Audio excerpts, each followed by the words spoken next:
அனைவருக்கும் வணக்கம். தமிழர் மரபு கலையத்தில் நான் வெங்கடேசன். கலைப்பகிர்வு கரலாக்கட்டை நாள் 18. நம்ம கடந்த ஒரு சில சுற்றுகள் காணொலியில் பார்த்தீங்கன்னா நம்ம இடைநிலை சுற்றுகளை பார்த்துட்டு வரோம். அடிப்படை சுற்றுகளை ஒரு சிலதை பார்த்துட்டு அடுத்த இடைநிலை சுற்று பார்த்துட்டு வரோம். அதன் தொடர்ச்சியாக இடைநிலை சுற்றுகளை நீங்கள் ஒரு முக்கியமான சுற்று கலப்பை சுற்று அப்படின்னு சொல்லிட்டு இந்த பெயர்லேயே இருக்குது. விவசாயிகள் வந்து ஏற்கலப்பை வந்து எப்படி தூக்கி அவங்களோட தோள்களில் வச்சுட்டு போவாங்களோ அதே மாதிரி செய்யக்கூடிய ஒரு செயல்முறை தான் இது.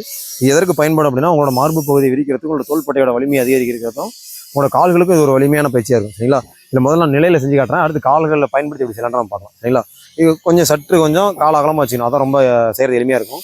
ஏன்னா நம்ம வயிறு சுற்றுன்னு ஒன்று பார்த்துருப்போம். அதோட தொடர்ச்சியாக தான் இது இருக்கும். எப்படின்னா கரலாட்டை அதே மாதிரி தான் இடதுல பக்கம் நிலையில் அப்படி தோள்பட்டையை ஒட்டி வச்சுக்கிறோம். 2 கையிலும் பிடிச்சிக்கிறோம். ஏன்னா கலப்பை வந்து 2 கையில தான் தூக்கும். அது மாதிரி 2 கையிலும் பிடிச்சிக்கிறோம்.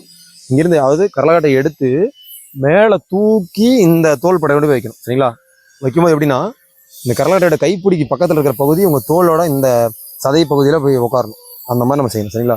இப்படி தோல் வச்சுட்டு தானே கலப்பையை தூக்கிட்டு போவாங்க. அந்த ஒரு நிலையிலே நம்ம செய்ய போகிறோம். சரிங்களா?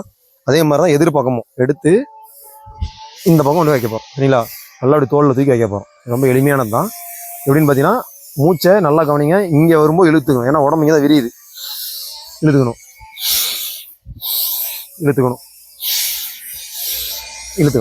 சரிங்களா? இதை நீங்கள் நிலையில செய்யும்போது எப்படின்னா இப்படி இருக்கும்.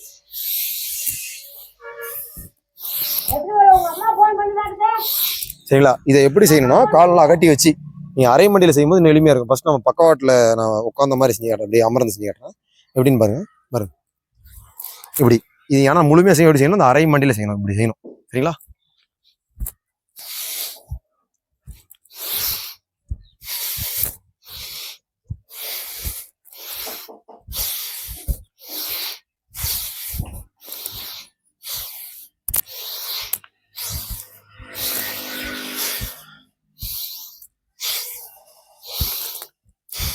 சரிங்களா? ரொம்ப எளிமை தான். இந்த சுற்றுக்கு வந்து எடை அதிகமான கரலைக்கட்டையும் குஸ்தி கரலையும் பயன்படுத்தினா இன்னும் ஒரு வலிமையான சுற்றாக இருக்கும். மூச்சு இழுத்துக்கிட்டு கால் மடங்கும், விட்டுக்கிட்டே மூச்சு இழுத்துக்கிட்டு கால் மடங்கும். சரிங்களா? நல்லா செய்யும்போது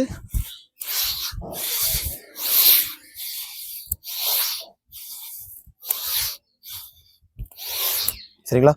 இப்படி வரும். இது ரொம்ப ஒரு வலிமையான சுற்று. உங்களோட முழு உடலுக்குமான சுற்றாக இது இருக்கும். நல்லா உங்களை நுரையீரலை விரிச்சு கொடுக்கும். நம்ம மார்பு பகுதி நல்லா விரியும். அதை தாண்டி தோள்பட்டை சதைகளும் வலிமை பெறும். சரிங்களா? இது இல்லாமல் நம்ம காலை சேர்த்து செய்யும்போது ஒரு தொடை பகுதி வலிமையாகும். சரிங்களா? இது தொடர்ந்து பயணிப்போம். தமிழர் கலைகள் கற்போம். தமிழர் மரபை மீட்போம். நன்றி, வணக்கம்.